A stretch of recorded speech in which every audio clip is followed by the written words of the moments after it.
दोस्तों, प्राचीन काल से ही श्री कृष्ण भारतीय संस्कृति और धर्म के महानायक रहे हैं।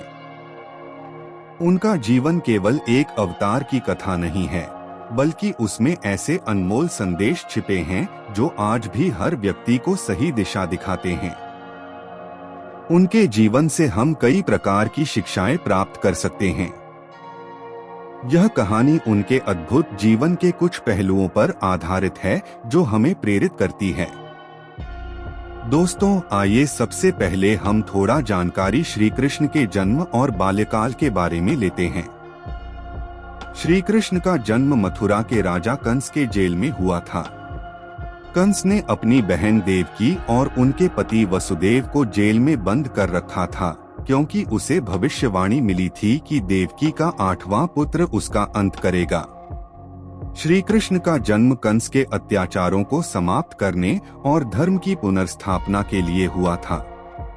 उनके जन्म के साथ ही यह संदेश मिलता है कि कोई भी व्यक्ति कितना भी शक्तिशाली हो, लेकिन अन्याय और अत्याचार की आयु सीमित होती है।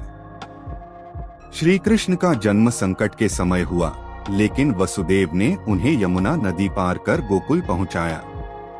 यहाँ नंद बाबा और यशोदा ने उनका पालन पोषण किया। गोकुल में श्री कृष्ण ने अपने बाल्यकाल के अद्भुत चमत्कारों और लीलाओं से सभी का हृदय जीत लिया। वे लोगों को प्रेम, करुणा और सेवा का महत्व सिखाते थे। उन्होंने बालपन में ही कंस के भेजे हुए असुरों का नाश किया, जो यह सिखाता है कि किसी भी प्रकार की बुराई का मुकाबला साहस और आत्मविश्वास से किया जा सकता है, चाहे हम कितने ही छोटे क्यों न हो।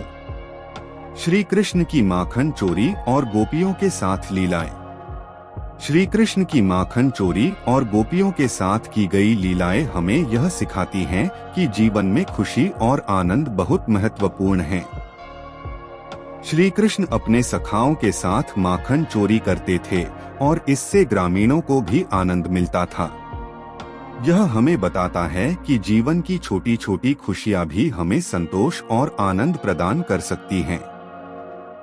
गोपियों के साथ रासलीला करते हुए श्री कृष्ण ने यह संदेश दिया कि प्रेम और भक्ति का कोई आकार या बंधन नहीं होता। प्रेम एक ऐसा तत्व है जो सभी को समान रूप से बांध सकता है।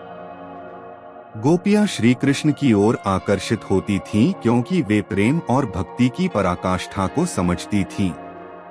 यह हमें यह भी सिखाता है कि ईश्वर से प्रेम और भक्ति सच्चे दिल से होनी चाहिए, न कि किसी स्वार्थ या डर के कारण। श्री कृष्ण का गोवर्धन पर्वत उठाना।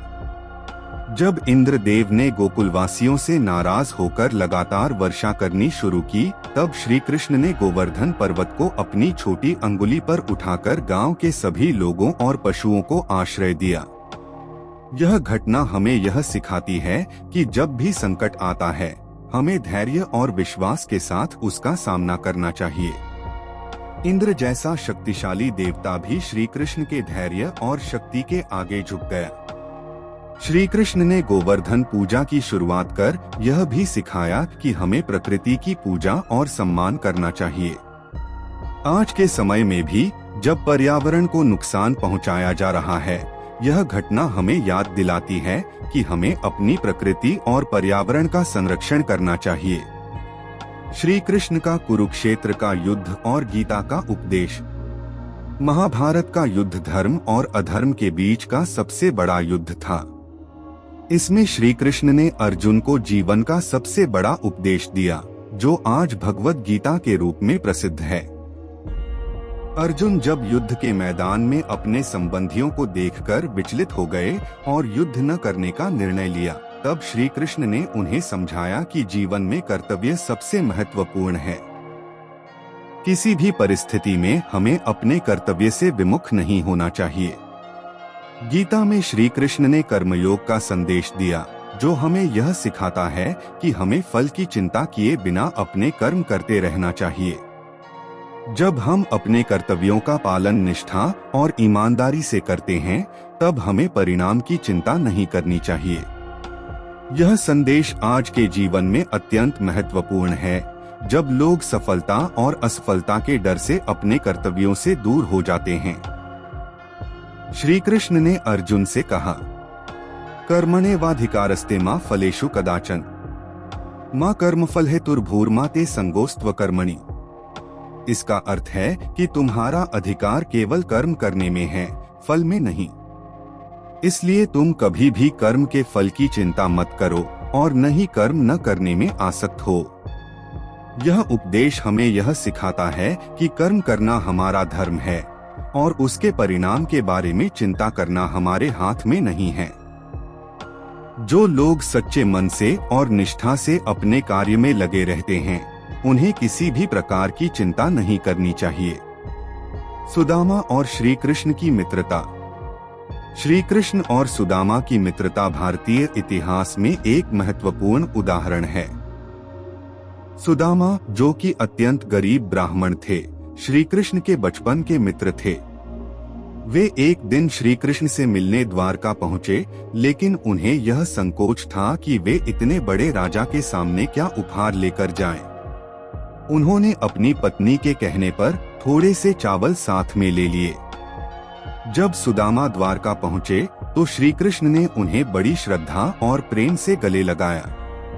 उन्होंने सुदामा के लाए हुए चावल को प्रेम पूर्वक खाया और बिना कुछ कहे सुदामा की गरीबी को दूर कर दिया। यह कहानी हमें सिखाती है कि सच्ची मित्रता में कोई स्वार्थ या भौतिक संपत्ति का महत्व नहीं होता। सच्चे मित्र वही होते हैं जो अपने मित्र के दुख और सुख में बिना किसी स्वार्थ के शामिल होते हैं। श्री कृष्ण के जीवन से शिक्षा और प्रेरणा। श्री कृष्ण का जीवन हर दृष्टिकोण से प्रेरणादायक है। उन्होंने हमें सिखाया कि जीवन में प्रेम, कर्तव्य, सेवा, भक्ति और साहस का क्या महत्व है। उनकी बाल लीलाएं हमें यह सिखाती हैं कि जीवन में छोटी छोटी खुशियों का आनंद लेना चाहिए। गोवर्धन पर्वत उठाने की कथा से हमें धैर्य और साहस का महत्व समझ में आता है। भगवद गीता के उपदेश से हमें यह पता चलता है कि कर्म ही सबसे बड़ा धर्म है। सुदामा और श्री कृष्ण की मित्रता हमें यह सिखाती है कि सच्चे रिश्ते स्वार्थ से परे होते हैं। श्री कृष्ण का जीवन यह भी सिखाता है कि जीवन में कितना भी संघर्ष क्यों न हो, हमें अपने धर्म और कर्तव्य से कभी भी पीछे नहीं हटना चाहिए। जीवन के हर मोड़ पर उन्होंने अपने भक्तों और अनुयायियों को सही मार्ग दिखाया। उनका हर कार्य हमें प्रेरित करता है कि जीवन में हमें सदैव धर्म और सच्चाई के मार्ग पर चलना चाहिए, चाहे परिस्थितियां कितनी भी कठिन क्यों न हो। इस कहानी का निष्कर्ष। श्री कृष्ण की प्रेरणादायक कहानियां हमें जीवन के हर पहलू में सही दिशा दिखाती हैं। उनके जीवन से हमें यह सीखने को मिलता है कि हमें किसी भी प्रकार की बुराई का सामना साहस और आत्मविश्वास से करना चाहिए। हमें अपने कर्तव्य का पालन निष्ठा और ईमानदारी से करना चाहिए और हमें अपने जीवन में प्रेम, भक्ति और सेवा का महत्व समझना चाहिए। श्री कृष्ण का जीवन एक आदर्श जीवन है जो हर व्यक्ति के लिए प्रेरणा का स्रोत है। उनके उपदेश और जीवन की घटनाएं हमें यह सिखाती हैं कि जीवन में कठिनाइयां तो आएंगी, लेकिन हमें अपने उद्देश्य और कर्तव्य के प्रति सच्चे और ईमानदार रहना चाहिए।